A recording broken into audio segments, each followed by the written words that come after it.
आमदार आहे, त्यांनी हिंदुत्व कधी सोडलेलं आहे. आज पण सोडणार, पहिले पण सोडणार आहे. तुम्ही हिंदुत्व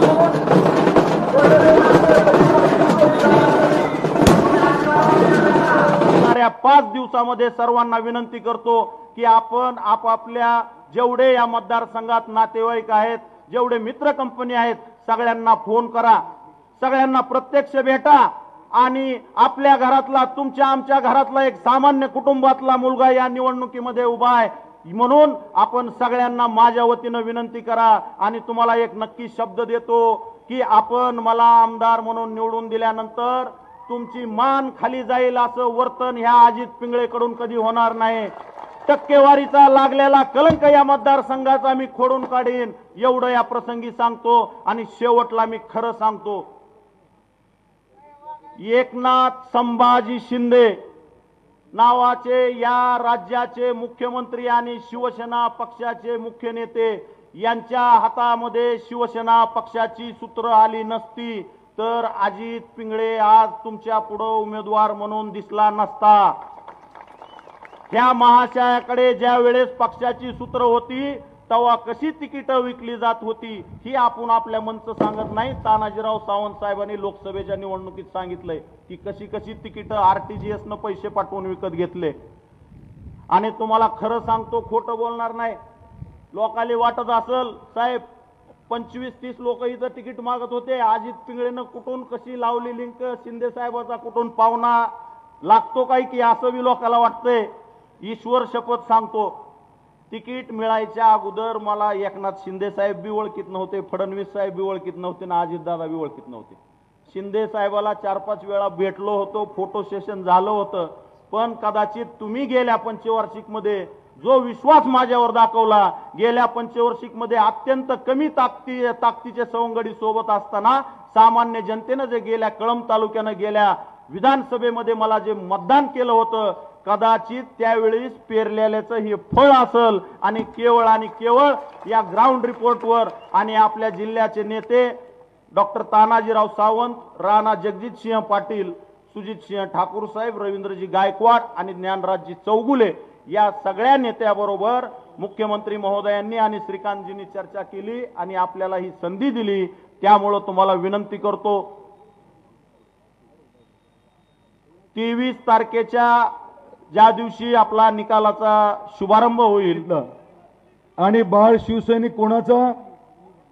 बाळासाहेबांचा, बाळासाहेब ठाकरेंचा. लेकरू कोणाचं म्हटलं? गरीबाचं लेकरू आहे. आता मी काय यापेक्षा जास्त सांगायची गरज आहे? आणि आपले अप्पा हे कोण आहेत? बॉस कुठे गेले?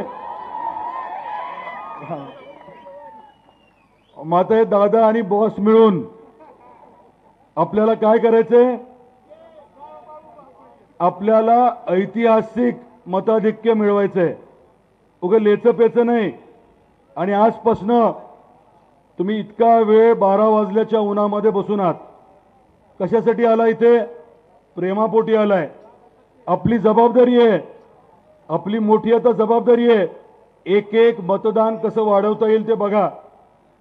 एक एक कुटुंबाला आपल्या गावात, आपल्या बूथमध्ये भेटा.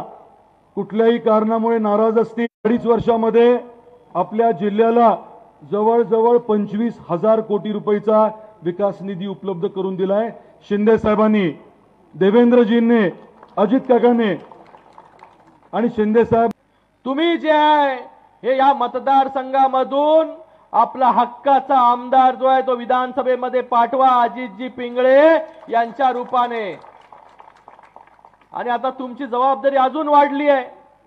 कळंब तालुक्यातील आपला हा सुपुत्र आहे, भूमिपुत्र आहे, तर त्याच्या मागे कळंब तालुक्याने जे आहे पूर्ण ताकदीने उभं राहायला पाहिजे. उभं राहणार की नाही? सगळ्यांनी पूर्ण ताकदीने जे आहे या कळंब तालुक्याने उभं राहिलं पाहिजे. आणि अजित पिंगळे यांना मोठ्या मताधिक्याने आपण निवडून आणा.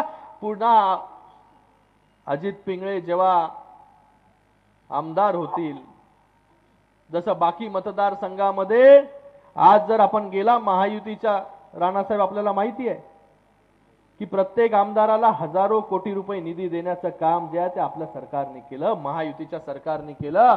कुठेही बाजूचा आता उमरगा जिकडे मी जाणार आहे तिकडे जर आपण गेलात आणि विचारलं की किती निधी आला तर ते काय 100-200 काय बोलत नाही, असं डायरेक्ट हजाराच्या वरच बाता असतात। एवढा निधी जो आहे हा आपल्या सरकारकडून आला, अगोदर पण एवढा निधी होता, पण एवढा निधी अगोदर कुठे जात होता, पण आता सर्वसामान्यांपर्यंत हा निधी जातो, प्रत्येकापर्यंत हा निधी जातो। आणि आता लाडक्या बहिणींना देखील 1500 रुपये आतापर्यंत मिळत होते, हे महायुतीचं सरकार आल्यानंतर 2100 रुपये जे आहे ते आपल्या लाडक्या बहिणींना मिळणार आहेत। तर मला त्यांना देखील सांगायचंय, आपण सगळ्यांनी सावत्र भावांपासून सावध राहा। तुम्हाला आश्वासन देण्यासाठी येणार आहेत, जे तुमची योजना बंद करायला